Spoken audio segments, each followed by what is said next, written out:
Welcome to Fluentish, the podcast. Season 1 of this show is called The Bilingual Blueprint from Hesitation to Conversation. And you've tuned in to episode 5, where we are addressing the question, what are the 7 language skills and what have they got to do with me? If you're new here, I'm Rebecca, founder and author at Little Crab Educational Press. I've been learning Mandarin for over 20 years, and I love sticking raspberries on the tips of my fingers like little hats before I eat them. I'm Lisa, co-owner and graphic designer at Little Crab Educational Press, a French language learner, Rebecca's little sister, and I have sung the song Morningtown more than 3,000 times in the last 8 years. We firmly believe that language learning is for everyone, so you won't find any language snobbery here. Whether you want to be fluent or are happy being fluent-ish, just come as you are, whatever your level. We're here to cheer you on. This episode of Fluentish, the podcast, is brought to you by Flowdesk, our favorite email marketing tool. Flowdesk keeps everything on brand, is easy to use, beautifully designed, and seamless. And Flowdesk does not punish you for growing your business. Start for free and then enjoy unlimited emails and subscribers for one flat rate. Get excited for powerful yet intuitive and affordable email list building. Use the link flowdesk.com/c/littlecrabpress to get 50% off your first year of Flowdesk. All right, Rebecca, as our resident CELTA certified language teacher, what would you say to the question, what are the 7 language skills and what have they got to do with me anyway? Well, language learning is all about the ellipsis of teaching yourself stuff you don't know. Babies learn how to grow and function in the world by actively being taught by adults how to gain important skills. And there is some level of self-teaching there. But the point is that babies are more saturated with one-to-one help than anyone. But when you get older and you want to acquire a new skill, like a new language, you really have to teach yourself something you don't know. Even if you have one really good class or one really good teacher, even if you improve a lot in one season of your life, you may in the future find yourself in a place where you still want to find areas to improve, to refine, to level up. So at that point, you don't just need help with the content of the language, the material itself. No, you also need to know how to teach yourself a language, whether you have had language teacher training or not. Babies have all the time in the world to work on humaning skills. Adults don't have that luxury when it comes to language learning. You have to chase it. You have to pursue it. You have to keep coming back to it. You have to persevere. So we really want to give people a little bit of the meta language for language learning without being overly dry or pedantic. Meta language means the set of terms used for the description or analysis of another language. We already discussed some in previous episodes when we talked about parts of speech, nouns, verbs, adjectives, adverbs, conjunctions, etc. Right. Now, some language teachers will try to turn you off of getting bogged down in learning every word and its grammatical background, and therefore would have you avoid learning very much about meta language. I agree with them to a point, but the needle needs to rest in the middle. They don't seem to address that there is more to meta language than parts of speech, and it serves a purpose because the more of it you know, the more shorthand you have for communicating questions to others. Not everyone will be able to answer all your questions and understand all the same meta language as you do, but most language learners understand the concepts, and that facilitates successful communication even further, especially when searching for error correction or clarification. Fluentish is all about helping you remember how to learn new things. And that is with a mix of little and big steps. To that end, the rest of the episodes for this season of Fluentish will dive into the 7 language skills, and we'll show you how you can reflect on them in a way that leads you to be more confident in self-assessing all of those skills. And these episodes will get you to a much clearer line of sight in improving each of the 7 language skills for yourself. In other words, we're going to drill down and get granular about how you can improve your speaking, listening, reading, pronunciation, vocabulary, grammar, and the 2-for-1 of writing, as in composition, and writing as in handwriting skills. If you want even more background regarding the 7 language skills overall, you can check out our blog post called No More Decision Fatigue, Daily Language Practice Hack Tailored for You and Your Family Too, which is found at littlecrabpress.ca. That post gets into how constantly having to change course and plan what to study next can be exhausting, leading to inconsistency in language practice. So we offer a free study tracker, which allows you to tailor a 7 language skills study strategy to your own needs so you can keep your little language learning engine on track. We'll link the blog post and the access to that free study tracker in the show notes on our website. But for this episode, Rebecca wanted to dive into the listening skill specifically because not only is listening the way that hearing babies start to learn a language, but also it aligns with her experience because it's how she started learning Mandarin. We have another blog post where one of the things that we give a little backstory on is how when Rebecca was first starting out, she had Mandarin speaking friends and Cantonese speaking friends, and they would give her CDs and she would listen to them and try to decipher which songs were Mandarin and which songs were Cantonese. This set of listening related skills will be in your show notes, so you don't have to panic to try to remember them all. Now, of course, much of the 7 language skills do overlap with each other. If you don't know a vocabulary word, that could impair your listening comprehension. But there are ways to build up each skill to get around snags or hurdles like those. We actually also have a book version of the free study tracker that gives you an example of how you can actually have a weekly plan that allows the skills to build on each other throughout the week. So here's an overview of listening skills: cognitive skills, linguistic skills, pragmatic and social skills, and strategic skills. So under those umbrella terms, you will find for cognitive skills, there's processing speed, working memory, predictive skills, and attention control. Under linguistic skills, we have phonemic awareness, prosody recognition, grammar parsing, and discourse awareness. Again, don't panic. You just need to know these concepts more generally. You don't need to remember how to use the phrase phonemic awareness in a sentence. I can't wink, so you have to do it. Under pragmatic and social skills, you'll find inference making, turn taking, listening for purpose, and cultural awareness. Then with strategic skills, we've got selective listening and repair strategies. Just to give you some more detailed examples, one thing that my 7-year-old needs to get better at is turn taking. So knowing when to speak and when to listen in a conversation. Something a little bit more academic would be phonemic awareness means recognizing individual sounds in words. So when you first hear a second language you've never heard before, everything just kind of sounds like all one word. And once you start to get better at your new second language or additional language, then you're able to separate out what's one word from the next. Right.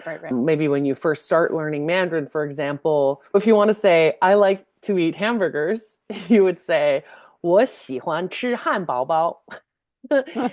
And 汉堡包 is a Chinese word that obviously was originally from hamburger, but they kind of made it, they Chinesified it. If you're a beginning learner, then you wouldn't necessarily know which word was 我, which is I, 喜欢 like, 吃 to eat, 汉堡包 hamburgers. You just hear this whole line that just is confusing until you've studied more. Fun fact, when we were little, Rebecca used to call them hababingers. Yeah, hababinger. Our dad would say, can you say ham? And I'd say ham. Can you say burger? And I would say burger. Can you say hamburger? And I would go hababinger. For another example, prosody recognition, understanding tone, stress, rhythm, and intonation. That is one that you can start working on before you've learned a single word in your new language. Prosody recognition is a major part of what people would consider attuning your ear to your new language or developing an ear for your new language. You may not remember the phrase prosody recognition, but you will probably remember that tone, stress, rhythm, and intonation are a subgroup of listening skills, and their group has a name. If you need to look it up again someday, so be it. That's part of never finishing learning your native language, English, remember? So overall, the category... I didn't know that word. I didn't know that word. You learn something new every day, especially on Fluentish, the podcast. And you know what? As a language teacher, I didn't know that until I was doing research for this episode. So again, all meta language isn't always important all the time to be able to learn. But Fair. as a language teacher, I did know that it's important to give your students a way to practice understanding tone and stress and rhythm and intonation. And we do those things. Pragmatic and social skills, inference making, understanding implied meaning beyond or in between the literal words, listening for purpose, adjusting listening strategies based on the goal. So listening for details versus overall meaning, which we say is listening for gist. And then strategic skills like selective listening is focusing on key points rather than every word. And another one is repair strategies, which is asking for clarification, rephrasing, or using context to fill gaps when something is unclear. Again, super important when you're a second language learner. So the blueprint when it comes to listening skills is as follows. We're going to give you the list of listening skills that we were just talking about. And you will look at each of those categories and choose your own scoring system. So maybe you want a range of 1 to 5, or maybe you prefer 1 to 10. And then you turn those definitions into check-in questions. For example, on a scale of 1 to 5, 1 being terrible, 5 being fluent, how would I rate my use of, example, repair strategies? I learned about the 7 language skills originally when I worked for a company called Geos Language Academy in Vancouver. That was one of the places that I taught English. And they scored, or had their teachers score students based off of the 7 language skills, I think with a score of 100. So you'd get something out of 100 for listening, speaking, reading, writing, grammar, pronunciation, and vocabulary. So for you, you would look at your 7 language skills at a macro level on top of the tower looking down. And if you ask yourself, how am I progressing? How am I improving in my second or additional language? And only gave listening skill a score, you'd have a hard time raising its score without knowing those subcategories. How do you improve just your listening skill? Like, listen harder. That's not how that works, right? That's not a strategy. No. You take the listening subcategory of cognitive skills, for example, predictive skills, anticipating what will be said based on context. That's huge. And there are specific activities you can do to exercise predictive listening skills. So just head on over to littlecrabpress.ca and tap that Fluentish tab. There's a sign up form there that will get you hooked up with all of every episode's resource materials. So for this one, you'll also get a ChatGPT prompt from us, which will help you design activities or find activities for any of the sub-skills that you want. So it really will be personalized for you. Wherever you score yourself for each of those sub-skills, the questions will lead you to a much more granular, laser-focused, prescriptive way forward for improving your overall listening score. I gotta say, like, personally, recently, like the last week or so, I've been very pro path of least resistance for my own language study. When I've been studying French, I've been like, what's the shortest lesson that I can do today? And like the blog post that we referenced earlier, it's about decision fatigue. So this might not jive for everybody, but for me, having a list of the listening skills where you're like, oh, we can actually break these down. I like that it's less fatiguing for me personally to have a menu of things that I can be like, this is the least intimidating today. And just run with that. Because things have been crazy. And I just can't right now, but I am unwilling to give up my streak of learning. So I'm just focused on daily practice. And, Yeah, if I can pick a skill off that list and be like, check, that there. one's finished for today. If you I don't did use it. it, you lose it. There you go. So consistency is more important than level of difficulty. Obviously, if you're constantly avoiding challenging yourself, that's not good. But sometimes the challenging yourself is just doing it at all. So How many days count as constant? How many days can I do the least and not be constantly not challenging myself? Anyway, that part. To recap an important detail for you, you can head on over to littlecrabpress.ca, click the Fluentish tab, and sign up for access to all of the podcast materials and resources. That sign up form also provides an option to sign up for additional access to our little freebie library, our massive bank of free language learning content and materials. Two items that come to mind from our little freebie library, which are very listening practice heavy, are the TV show viewing study sheet for any language. This freebie promotes the idea of watching TV for language learning and helps you keep the show's characters in order, learn some story and TV show terminology, as well as jog your memory about the show's plot when you have to take a pause in between episode viewings for any reason. The second freebie I want to quickly highlight is the comprehensive language learner activity guide, Leveraging Radio. It's got a summary and list of 9 Mandarin radio stations that feature children's programming from around the globe, plus access to over 40 Mandarin radio stations worldwide with regular news and cultural content. But it also has 5 gamifiable lesson activities for classrooms, smaller groups of students, or self-study using radio for any language. And that brings us to a little segment where we highlight something in language, language learning culture, or the like that we love or just want to go away. In the spirit of our respective second languages, we call this segment "Oh la la" or "Boo boo boo." If it's something we love, we'll give it an "Oh la la." But if it's something we want to put an end to, we'll give it a "Boo boo boo," which means no, no, no in Mandarin, but also conveniently sounds like boo in English. Sort of. For today's episode, Lisa will be sharing her thoughts. Today, I am presenting an "Oh la la" disguised as a "Boo boo boo." Okay, so I mainly use Duolingo for my language learning. Is it the best way to learn a language? Using one admittedly flawed app? Decidedly no. But I use it every day.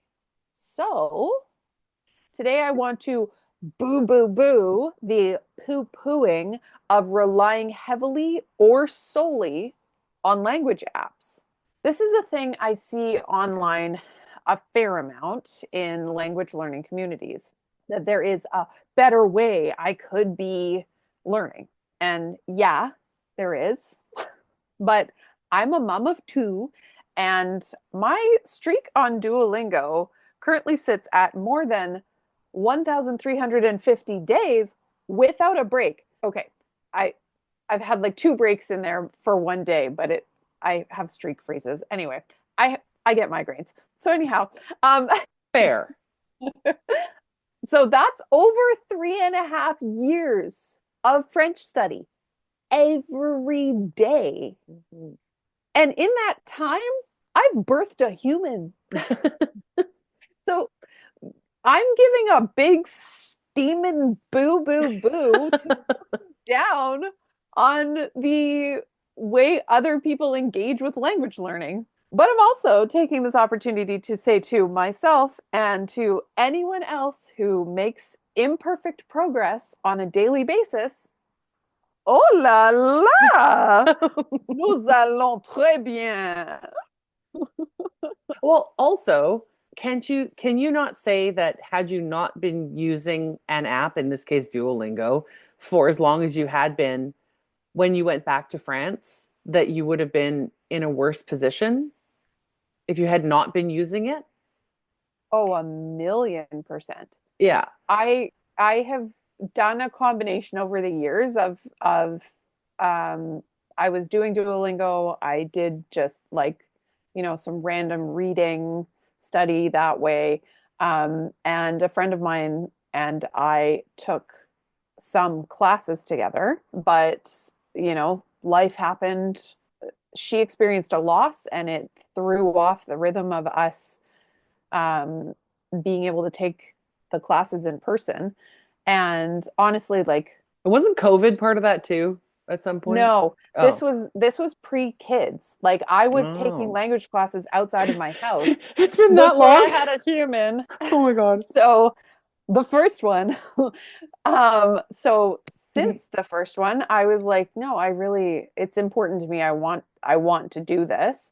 And so Duolingo just turned into the thing. I used to make myself go to my laptop and do it. And then for a while, I was doing it on my iPad. And then really, it's oh la la to figuring out what works for you to be able to be consistent because it was the key for me was bothering to download the app to my phone. And then I could do it wherever I was, and I didn't have to get my laptop out. And I didn't have to, like, it's a lot easier to just like pop in the bathroom with your phone and do a little lesson than it is to like open your laptop in front of a Hmm. toddler and have Hmm. them be like, what's that? And you're like, well, Yeah. shush, mummy's doing mummy right now. That's weird. I'm not mummy in my house. That's very weird for me to say. Anyway, so yeah, oh la la to figuring out the thing that is going to help you be consistent. And yes, Absolutely. 1,000%. When I was in France for that same friend's wedding a few years ago, I had the app on my phone and I kept my streak going. She got married in that time. That my streak includes the being away, traveling, and still practicing French every day. Hmm. So obviously, at that time, I was also practicing it in real life. Mm. But I don't have that opportunity on a daily basis here. So the app really does make a huge difference. And I am a very, what is the thing that I've heard of? What have other people mentioned kind of person when it comes to that sort of, I just want to make it happen research. And I was like, I've heard of Duolingo. And Hmm. so, plus I first started using it about 7 years ago or so, more than that, probably like 9. So Hmm. there weren't as many around at the time. And I wanted something that was free. Right. Right. Yeah. I And didn't totally I trust remember, myself to actually keep it up. So I wanted something that was free. good point. Yeah, that's totally valid. And I believe there was a period of time where you had more bandwidth to watch shows in French. Oh, well, Drag Race Belgium, Belgique, Oh, très that's chic. so Uh, cute. Oh my oh, a gosh. million percent. Oh my gosh. I'm like, I'm gonna watch that episode and then I'm gonna watch it again with no subtitles. Hmm. A friend of mine who went to school in Montreal, went for university, just recommended like 3 different shows to me. And yeah, dropping in a little bit of TV watching Hmm. every so often is definitely something that I enjoy doing. I made the mistake of trying to watch dubbed Gilmore Girls, but if you've ever seen that show, you know how fast they talk in English? Yeah. Guess how fast it sounds when you're learning the language. I was like, I know the words of this show well enough. It was not okay. I was not okay. I watched like Yeah. 1.5 episodes and I was like, no, no I mean, more. that's one of the beauties of Netflix is that it gives you, it's not just halftime. You can have 75% time. So Yeah, I've I been doing didn't that know with that at the time. Chinese. Yeah. I didn't know that at the time. Oh, well, there you go. Yeah. But okay, so that reminded me that that's what I've been Pro doing for the tip, Chinese. And 75% your speed.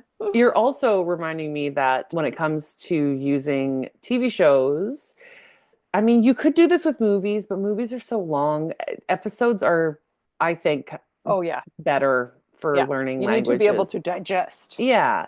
So you get a show that you really love in your target language, not like Friends dubbed, or whatever. I mean, Mm. that ages me a lot, but what's a popular show nowadays? I don't know. I don't know. Game of What? Thrones I is can't not watch. new anymore. What else is It's famous? not even a tiny bit new. No. I But don't you can see what I'm saying. Don't take an English show and flip it. I mean, you can later on when you're more fluent, right? But Sure. when you're trying to really improve your level and be able to move on with high comprehension, pick a show that was made in like the country of the origin of the language that Yeah. you're learning. And then, like you were saying, my strategy is I watch the episode once with English subtitles. Then I watch, in my case, the episode again with Mandarin subtitles, and Yes. then a third time, ideally, without subtitles. It doesn't mean that you're going to completely understand it the third time, but you'll pick up more than you thought you would. And it's going to build your Yeah. confidence, even if there's chunks that you are like, oh, I forget what that meant, or I can't parse that out, or anything. You might need to drop that one sentence down to like, 2 times slower. Right. And also, of course, I've never done it where I've watched the same episode 3 times in a row. It's Yeah, yeah. like the first day and then a That would couple be a days bit much. later and then a couple days later. Yeah. So, Yeah. it's one of the greatest things about learning language that people don't always realize is that it's basically the one thing in life that you can study besides maybe like acting or like filmmaking where you are fully justified to spend time mouth breathing on your couch watching TV, right? Obviously, you kind of have to be a little bit more awake and aware than when you're in a Sure. potato state. But when people are worried about their kids having screens, Mm. hey, if your kid's learning a second language, then let them watch a show in their target language instead of, in this case, English. Yeah. And then you're kind of killing two birds with one stone in that way, right? So Yeah. so it's fun to be able to be entertained while you're studying, and Yeah. language learning gives you that opportunity. And now it's time to love you and leave you with our last segment, your joy builder. Before we go, we want to leave you with a quick recap. This is your foundational nugget that should serve as the focal point of what you take away from this episode in order to continue to build perseverance. It's a lot harder to fix something if you can only sense that there is a problem, but can't actually define or specifically identify it. When you feel your listening skills have stalled, you now have a set of questions to refer back to in order to identify the perfect subskill to exercise next and get you or you and your kids, if you are raising a bilingual family, off of your plateau at your own speed on your terms. If you found value in today's episode, you'll find show notes and links at our website, littlecrabpress.ca, which is also home to our little freebie library, and so much more. If you haven't already subscribed, make sure you tap that button to keep on breaking new ground in your language learning. Lastly, please take a moment to review the show on your podcast app, or to send this episode to someone you think could use it. It all helps us continue to build a safe space for the fluent and fluent-ish that is free of snobbery and filled with joy. Next, I'm going to give you an overview of listening skills. Fluent-ish, the podcast, cozy edition, Mm. where we're both wearing sweatshirts and our glasses because I couldn't be bothered. Actually, that's Sunday not true. night edition. Yeah, Sunday night edition. What are the 7 language skills and what do they got to do with me anyway? Do you want me to do it again a little less newsy? I like it that way, actually. Like it newsy? Yeah. Yeah, totally. Talk to you later. Bye. Okay, love you so much. Bye. Fluentish the podcast is brought to you by Little Crab Educational Press. Thank you to the language learning communities on Blue Sky, Reddit, and Instagram for sharing openly about the struggles that people have to overcome to persevere in the pursuit of becoming fluent or fluent-ish in an additional language. Remember to subscribe, rate, review, and share from wherever you get your podcasts. This show is edited and produced by Rebecca Juten with graphic design and support work provided by Lisa Zach, both of whom also research, write, and host each episode. The theme music is by the Canadian duo Milk Fangs. Hear more from them on bandcamp.com. Fluentish the podcast is recorded remotely between Victoria and Vancouver, which sit in the unceded traditional territories of several Coast Salish nations, across which we are grateful to live and work.